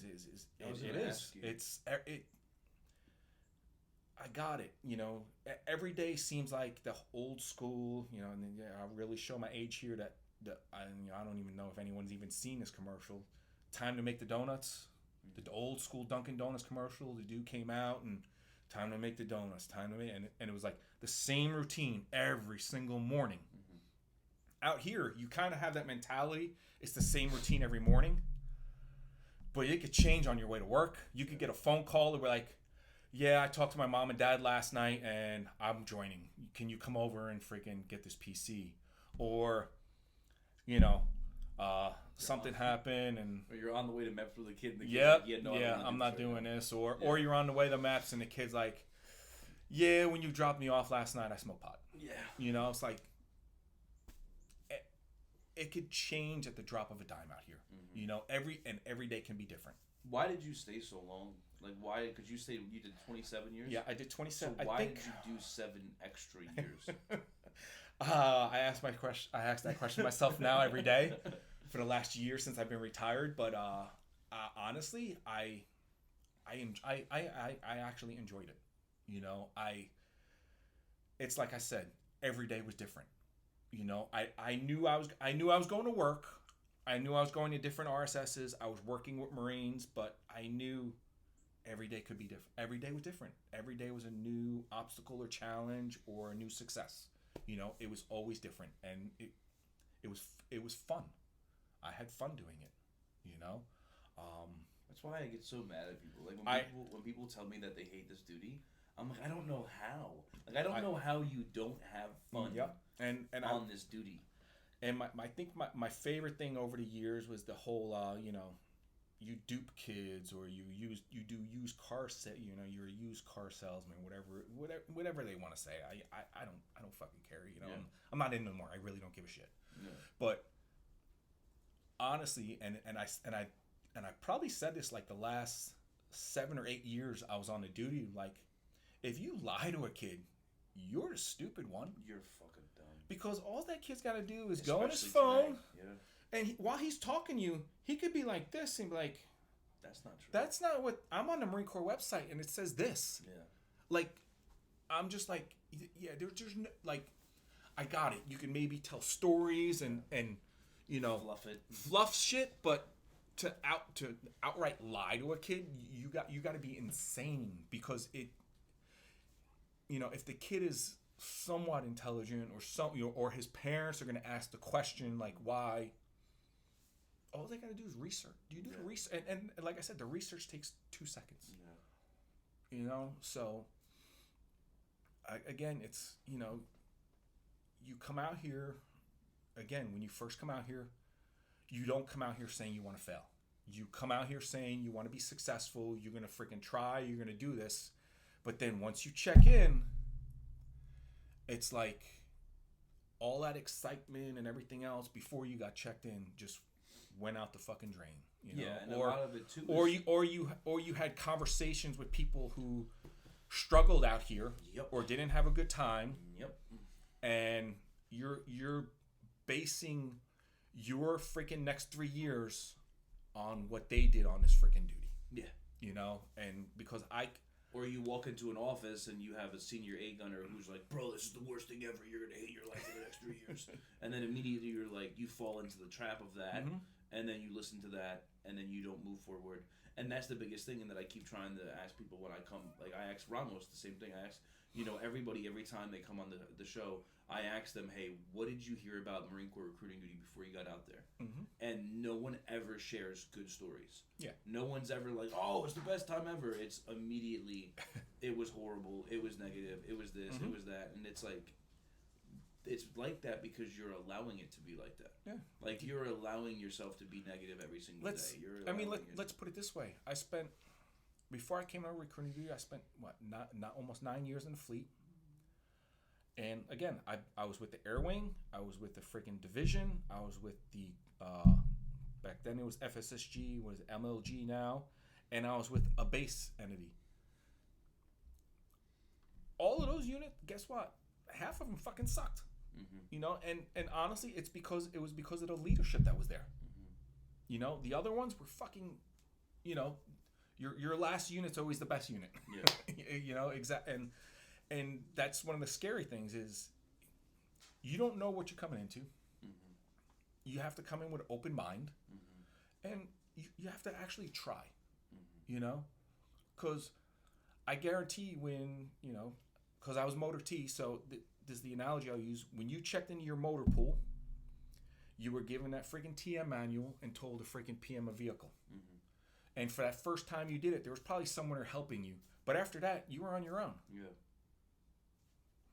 This is almost like the same thing. Yeah. You come out here, you went to a school, you went to a formal school, you went to a quick proficiency and review at your RSS, and then you probably sat down with your staff NCOIC and A-Gun or some of the Marines, and they try and talk you through the ropes of everything, and then you were on your own. Yeah. Freaking a year after you've been at a motor pool, is someone still freaking showing you how to do a fucking PM? Yeah. I would hope to say no. Yeah. Because it's the same. It could almost be the same type of thing. Yeah. We have our TM manual volume 1. Volume 1 is there for someone who's going to struggle. Yeah. If you come out here and you're a self-starter and you have the charisma, and that's the thing. Not everyone is outgoing. Not everyone is boisterous. Not everyone's going to go out there and try and make it happen. Yeah. You got to try and fake the funk. If you do, you got to. You have to try and do something to get that funk out of you, and just try and go out there and be social with people. Try and talk to people. When you're doing my favorite, the lunchroom setups or the school setups, don't hide behind the desk. Don't hide behind the table. Get out there and talk to kids. Yeah. It's the only way it's gonna happen. That's the best when you have people who are like, "Oh, I went to the school, I didn't get anything." Yeah. Are you kidding me? You were in a school all day, you don't have anything. Yep. Like, if you leave a high school and you don't have same day appointments, or if you didn't conduct same day interviews at the high school at that time, like, what are you doing? Yeah. Like,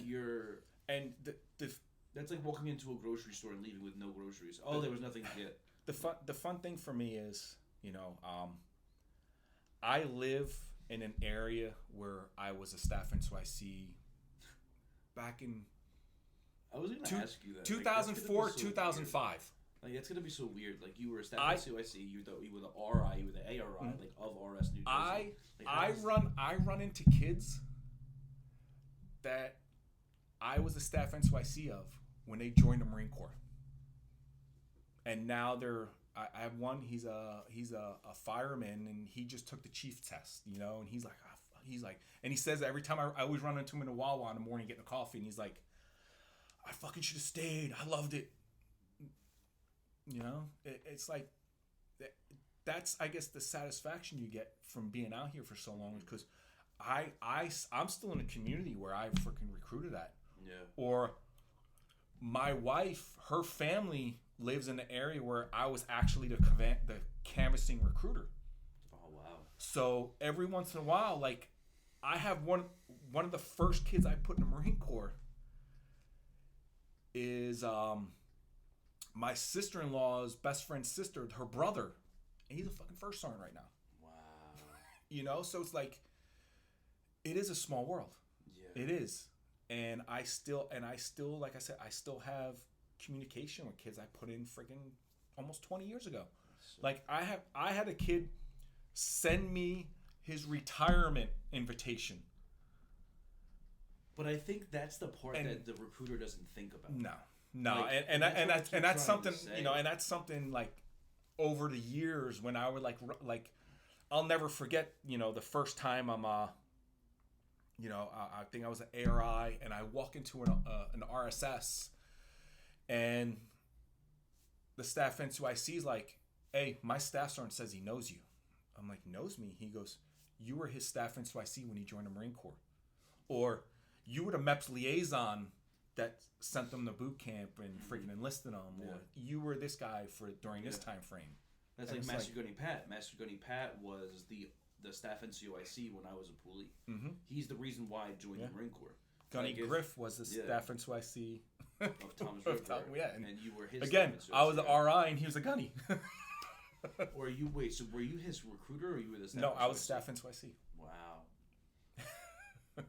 That's freaking crazy. It's crazy. Yeah. It's insane. It is. It's like I said, you see the evolution of that kid over time, you know, and not all of them are going to stay in. Yeah. You know, a good portion of them are going to get the hell out. Yeah. But the portion that stay in, it's like, holy shit, you know, this guy's a freaking gunny, you know, this guy's a first sergeant, you know, this guy that used to work for me is a freaking sergeant major now. Yeah. It is what you know. It is. It's over the years, and as you get older, you're kind of like, wow, you know, like you help these freaking individuals get to where they're at now. You're the one who started them on that stepping stone to get them where they're at now. And it's crazy thinking about like you got to think about like the amount of like thousands of people that you've created careers and lives and like all those people stem from you.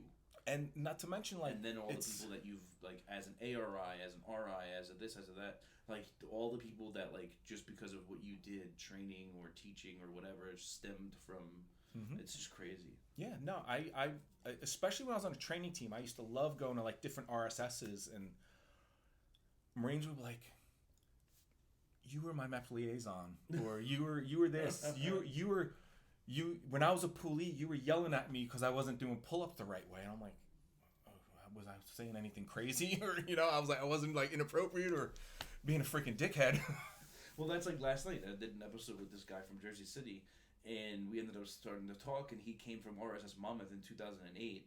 And Master Guns Pat was his staff in COIC, and we just started talking, and he was like, we found that we were in the same RSS, we had no idea, and we met over Instagram, and it's like, bro, how small the Marine Corps is. Yeah. He was talking about Staff Sergeant Rivera, and I was talking about him. I was like, oh shit, yeah, I remember him, and then it's just it's insane, especially how small the Marine Corps is. No, it is insanely, like, you're just like, holy shit.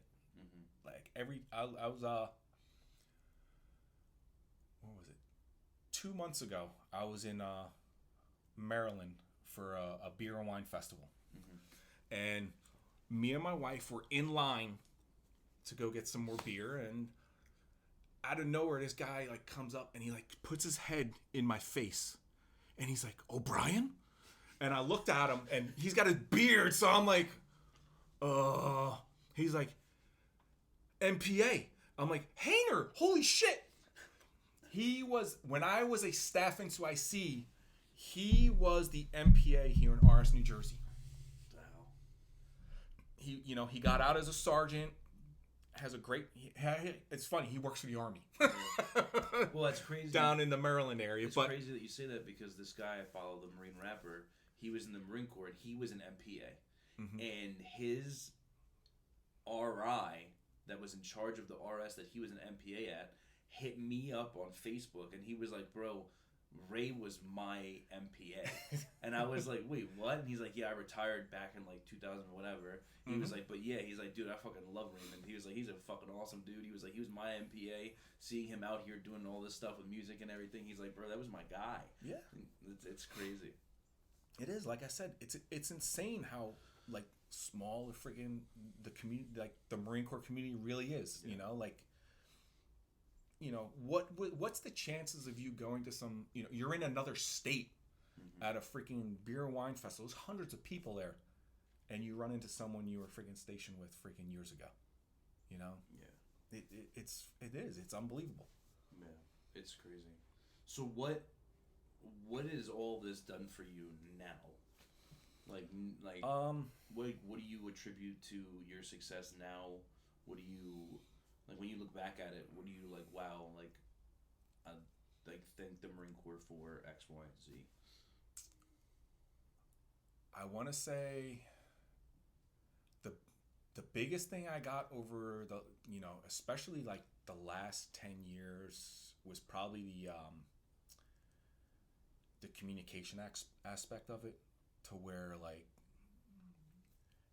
like I said earlier, me and my wife, best relationship we've had, and we've been together for freaking 20 years, and we're the best we've ever been at, and we've been through some freaking hellish times, but now, I mean, we are at, one of the greatest points in our lives. I have a open communication with my kids, like my daughter on numerous occasions has like called me up because she's at a party at a friend's house. It's 11, 12 o'clock at night. She's supposed to be doing the sleepover, and there's inappropriateness going on at the freaking house where kids are drinking or doing drugs, and she is comfortable enough because of the open communication we have to call me to come get her, and she does the right thing.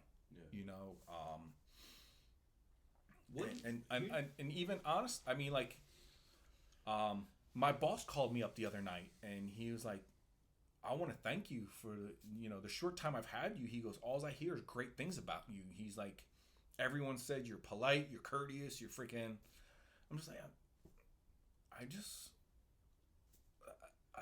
I'm not trying to be. It's just the way I am. Yeah. I'm not trying. I'm like, and I try and do it with my kids. Like, if you're walking into a store, hold the door open for somebody. Yeah. Say please, say thank you. Those little things go a long way. Yeah. And honestly, that's one of the things the Marine Corps has instilled in you from the beginning. Yeah. That those little simple things that don't happen anymore. Mm-hmm. The standing up and shaking someone's hand and looking them in the eyes. Yeah. How many times in the last couple of years have you been in a high school where you go to shake a freaking kid's hand and he gives you a limp wrist and he's freaking looking down. He can't even look you in the face. Yeah. It's like... Or he looks at you like, who are you? Why would I shake your hand type thing. Mm-hmm. One of the things I want to ask you, because we just kind of brought it up, is, there's a lot of Marines who are on the duty who are going through divorce or who are going through separation. And like there's someone the other day that I was like, that hit me up, and because they were talking about it, and I was like, well, have you tried to talk about it? And they're like, no, it's over, it's done. With you, you said you were separated twice. Yeah. What advice would you give to somebody, instead of immediately going for the divorce, how to make it work, or how to just, and not even just on recruiting duty, but like, what would you have done better that led you to where you are? Like, because like everyone, whether you're on recruiting or not, you're still going to deal with divorce. You're still going to deal with separation. So, what advice would you have? It's communication. You have to communicate. Mm-hmm. If you have issues or you have something going on and you can't talk to your spouse about it, issues are gonna arise. Problems are gonna come up. Like, I mean, now I work now, and if I take an extra shift before I say I call my wife and I ask, and I'm like, hey, do you care if I take an extra freaking shift? And she's like, 9 times out of 10, she's like, no, go ahead, dude. Yeah. But in the past, in the Marine Corps, I would have been freaking all over the place. Like, hey, they asked me for to go somewhere. I'm going to get orders in the next 24 hours. And I said, yes, we're leaving. That's how it used to be. Oh, wow. Yeah. When I got orders, I always said, yes, I'm going. I'll take them. Yeah. And without even having that discussion. Mm-hmm. So I think that's why I said one of the biggest things is definitely the communication. You have to be able to talk to your spouse, Okay. And again, you have to, and I got it, not every staff SNCOIC or everyone you work for, wants to deal with that shit, but you have to let someone know, someone you trust, someone you have confidence and trust and confidence into, like, hey, you're a senior lead. These are the problems I'm going with, and I need help with it. You need to be able to be big enough to do that also. Mm-hmm. And again, that was some over time. I never I never asked for help. I never, if I'm struggling with something or if I was freaking, again, issues with my wife, I just put it on the back burner, let it fucking burn, let it fucking turn into a dumpster fire, and then I deal with it. Yeah. And over the years, that's when you're like, that is a huge mistake. Hit it head on. We always say to bad news over good news, right? Well, it's easier to get that freaking bad news out now and don't let it freaking sit and marinate and freaking, again, turn into another dumpster fire. Yeah. Get it out, deal with it, and freaking move on. That's the best thing I could tell for anyone. Again, and I know it's different for everyone. I mean, me and my wife have 3 kids together. We've been with each other for 20-something years, so I think the second time we got separated, we never saw a counselor before, and we actually we did the research before we agreed on a counselor. And when we went to there was years of fucking pent up fucking shit that, again, if we would have had communication back then, there would have never been problems. Yeah. So again, communication is the biggest part. It is for at least my opinion, that is the biggest one, is the communication aspect. Gotcha. So just be more communicative and don't quit and just figure shit out and don't immediately go for divorce. Try to make it work. You have to try. And especially if you have kids, and especially if if you still, if there's still a love or an interest in that person, you got to try and fight for it. Mm-hmm. If not, you're doing exactly what freaking most of society does. They just fucking quit. Mm-hmm. They don't give it a fucking chance. Yeah. It's the same thing. Like if my kids are playing a sport, and because I had this issue 2 years ago, my son was playing a sport. He didn't like it. He wasn't good. And he wanted to quit halfway through, and I wouldn't let him. He'd be crying while I'm driving him to this shit, and I'm like, no, you'll stick through it.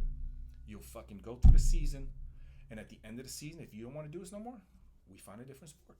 Mm-hmm.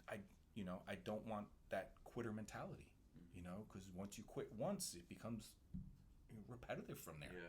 So you got to be able to freaking face it and freaking fight through it. Well, and that's why when people say that shit on recruiting duty, I'm like, motherfucker, when has quitting ever been okay in the Marine Corps? Yeah. And now all of a sudden you come out on this duty and you're like, I quit, I'm done. It's like, wait, what? Especially when it's someone we had a staff sergeant, who did that, to Gunny Odenbrett. Hey, I'm done.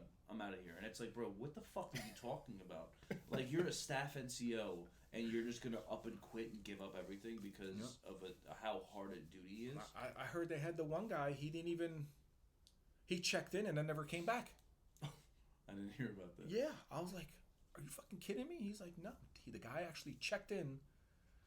And then when they called him, it's like, you're supposed to report to friggin' PAR the other day. And he's like, yeah, I ain't coming back. I don't want to do this shit. I'm like, holy shit. What the fuck? I'm like, not my problem. It's just, but it's just crazy. Yeah. I don't understand how you can have that mentality, especially having been in the Marine Corps for 12 years or however, even 4 years, one enlistment. It's never been an option. Now all of a sudden it is. Yeah,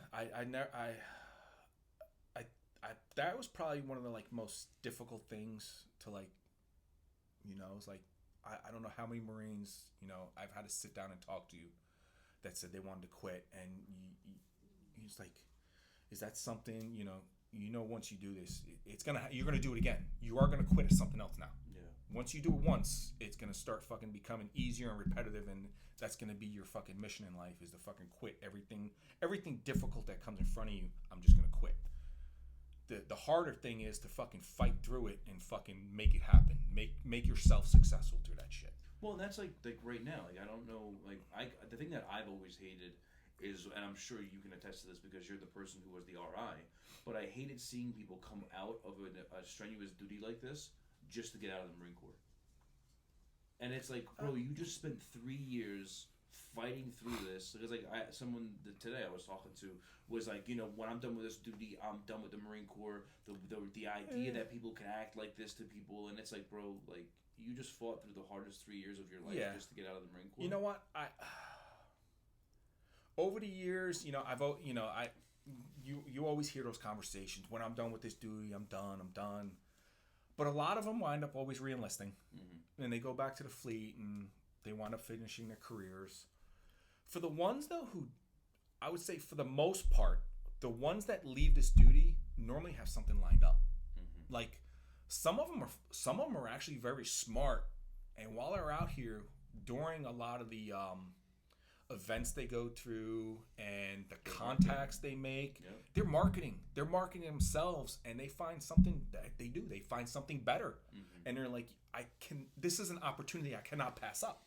You know, it's like the Marine I was talking about earlier, you know, he wanted to quit on me, and I sat there talking to him, and he fought through the duty. But while he was on that duty and he was going to all those like different technical type colleges, going to their little career fairs, talking to individuals, he was also filling out job applications. So he left the Marine Corps and walked into a 6-figure freaking contract. Oh wow! You know, so it's like, you know, this. Yes, this job is difficult. Yes, there's. If anyone ever tells you this job is easy, they're fucking lying. It is difficult. You can't bullshit it. It is difficult. You're gonna have days where you don't want to freaking do it. You're gonna have to fight through them. But again, at the end of the day, the duty will make you a better individual. You know, you use everything that you learned. Because I don't know how many times I've spoken to Marines out in the fleet that were on this duty, where they're like, I fucking MC3 my fucking CO the other night. He had no idea what I did to him. and I start laughing. I'm like, what the fuck? I was like, you've been done with recruiting duty like 8 years ago. He's like, I know, but I still use that shit. You know, they're like, they have no idea we're doing it. He's like, but the sergeant majors we have, when they see that ribbon, they're like, don't be trying to freaking do that wizard shit to me. So, you know, it can for most people who, you know, use the skills, it can be very rewarding, and it can help you in your future.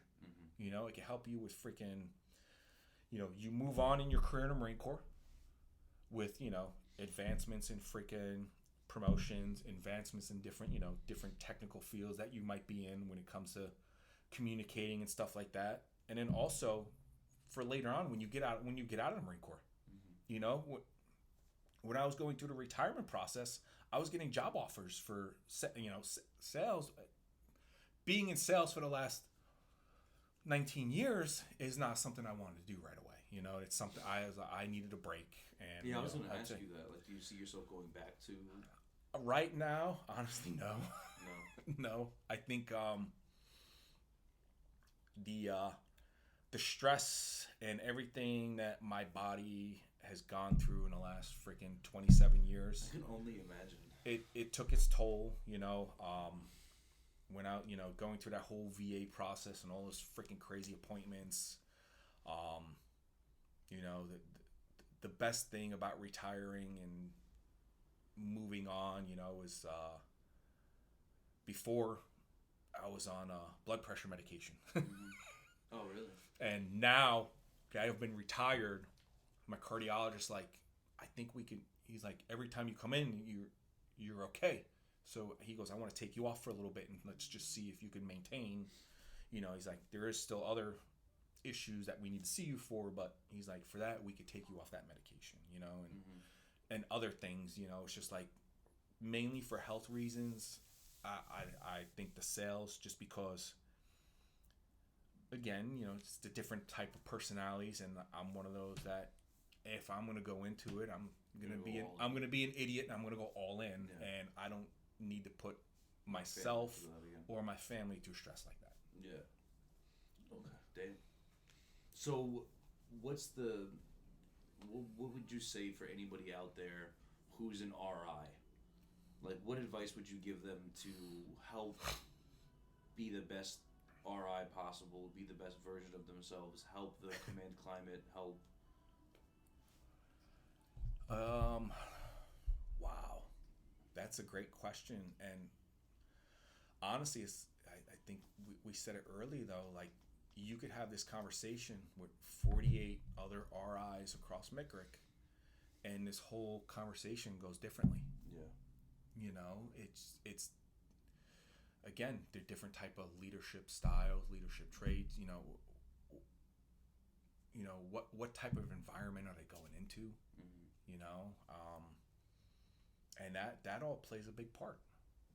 You know, I mean, a lot of my friends are still out on the duty, and you know, they tell me it is a lot more difficult right now than it has been in the past. That's what I. You know, that's so I could just imagine the stress that everyone is under right now. Yeah. You know, so that would be one of the biggest things. You know, is help manage that stress. Mm-hmm. You know, how could you do it if not everyone is making mission?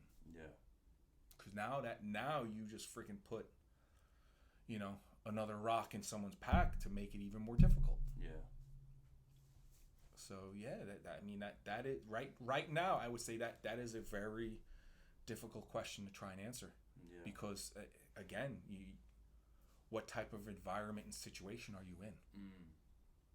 That's, you know, if I want to say, I think the last time I spoke to an RI, I think it was like a week ago, and they were telling me like an RS in like every district missed mission last month. Wow. You know, he's like, it's it's been a long time since something like that's happened. So I'm like, wow, like, Jesus Christ. I'm like, yeah, I could just imagine how stressful RIs are, freaking COs are, sergeant majors, and that shit just freaking escalates down, and now your staff NCOICs are probably freaking, their minds are blown. Mm-hmm. Now who can, you know, now your recruiters are fucking probably lost in the freaking sauce with everything, all the shit rolling downhill. Yeah. So yeah, it's environment and freaking situation plays a lot into it. Mm-hmm. So that is a difficult one to answer right now. Yeah. You know, if you know, you could go back 4 or 5 years where, you know, everyone was successful with dep and holds and everything else, and that's a different conversation. Yeah. Now with, you know, what's going on in the world with this COVID and freaking everything else, it's a different conversation now. Yeah. So again, like I said, it's. I wish I had a magic answer for that one, but Yeah. I mean, that's a really difficult question to answer right now, just because of the situation and environment everyone is in. Yeah, and it's new. And it's new. You know, no one's ever lived through a pandemic. No one's ever had freaking, you know, training for this. No one's ever knew how to combat this. Yeah. So this is all new. Yeah. And it's so crazy because this is like trial by fire right now for everybody, and yeah. that could be a scary thing for a lot of people. Yeah, and especially in the beginning when it first happened, I remember like everyone was like, "Well, what do we do if the schools are closed? Like, how does the high school community college exist when the schools are not open?"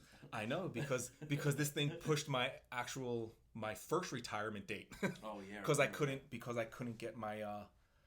All the medical facilities were closed, so I couldn't get a final physical. Oh yeah, I remember that. So yeah, I could just imagine like how really difficult it is. Mm-hmm. You know, I know for me, I can't even go into my kids' schools. Yeah, I have to go to the front counter, show my ID, and then they bring one of my kids to me. Mm. So like I don't even know what like Marines are doing now to get in schools. Yeah, displays and stuff. Mm-hmm. Yeah, wow. Okay. Damn. Well, thank you for coming out. I appreciate it. No problem. I think this was a great episode. I think we talked about a lot of great things. And just thank you so much. I appreciate it. And I'm sure everyone else will thank me for this one. And thank you for your advice. That's it. Okay. Thanks a lot. All right. Thank you.